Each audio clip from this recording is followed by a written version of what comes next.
Isak has finally said his own part of the story. Wahala deal.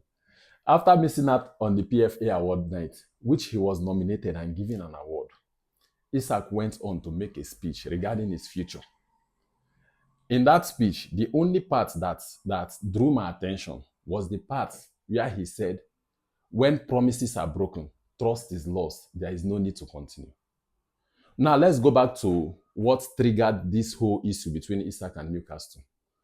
Now, in the 2024 stroke 2025 season, there was a minority owner of Newcastle by name Amanda, who promised Isak an improved contract during his time in Newcastle, during that season. Now, that same season, she was forced to sell her own shares, leading to Newcastle appointing a new sporting director by name Paul Michel. Now, Paul Michel, now, on the other hand, Baba come inside. He told Isak that the club was not going to give him a new contract, that his contract is still fresh. This is just 2 years into his contract. Now we are the whole matter, boss. Now, on the other hand, Newcastle replied to Isak's speech. During their reply, they said Newcastle is a family. Newcastle is a big family, and Isak is part of that family. From my own understanding now to all these things, I feel that Newcastle are trying to hold the both end of the coin because they don't want to lose Isak on the other hand. Then on this other part, they are trying to get a very good replacement for Isak. We know that Newcastle went for Ekitike, but then this Isak speculation was not all over the internet.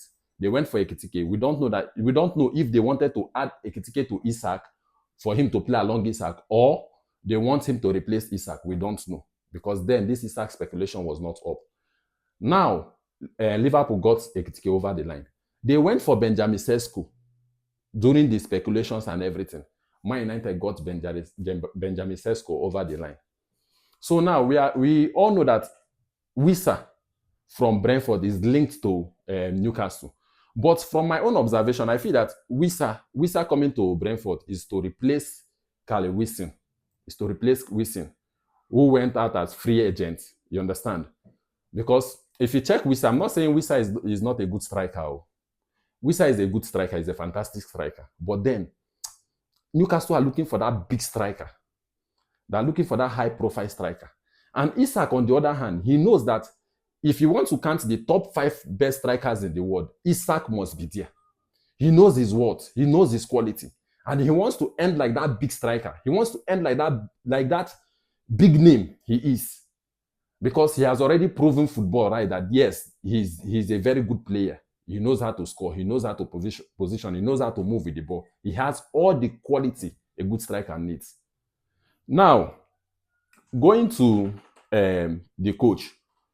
The coach, Eddie, was asked concerning the speculations and everything. The coach, on the other hand, he prefers Isak to stay because Isak is his main man. Isak is his point man. He has built that team around Isak.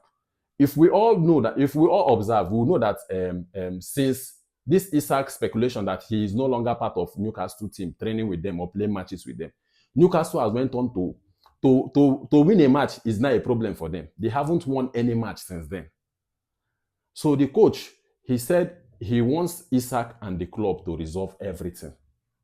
He wants the Isak and the club to resolve everything. So Isak can come back to the team and play with the team. That Isak is a fantastic player. But then the club comes first in everything. Now, Isak now is angry that he had a gentleman agreement with the club concerning his future, concerning improving his contract and everything. But me, I go say for these players, with what is happening now, if you have any agreement with your club, pen it down. Your agent should be there. The club will be there. The club signature should be there, and your own signature should be there. I think if it's been written, it will be an official contract and official promise and everything. Because the club now went on to say there was no official promise, and they are right. If you look at the thing very well, you know that the club are right. So the same thing happened with Gyökeres in Sporting, when he said him and Sporting had a gentleman agreement that he's going to live for a specific amount, which Sporting went on to say no, they won't allow him live for that amount. So That's the whole thing now around Isak. But let's just see how everything unfolds. I know Liverpool fans that are waiting patiently, they'll be like, let's just get this deal off the line. But for me, I feel that Isak might still play for Newcastle, might too. And the probability is just, let me just say, 10 to 15% for Isak to still stay. Because they can just go on. If they don't get that big striker they're looking for, they can just go in and say, okay, let's give you this improved contract you've been asking for. But then let's see how everything will go. Anyway, it is what it is.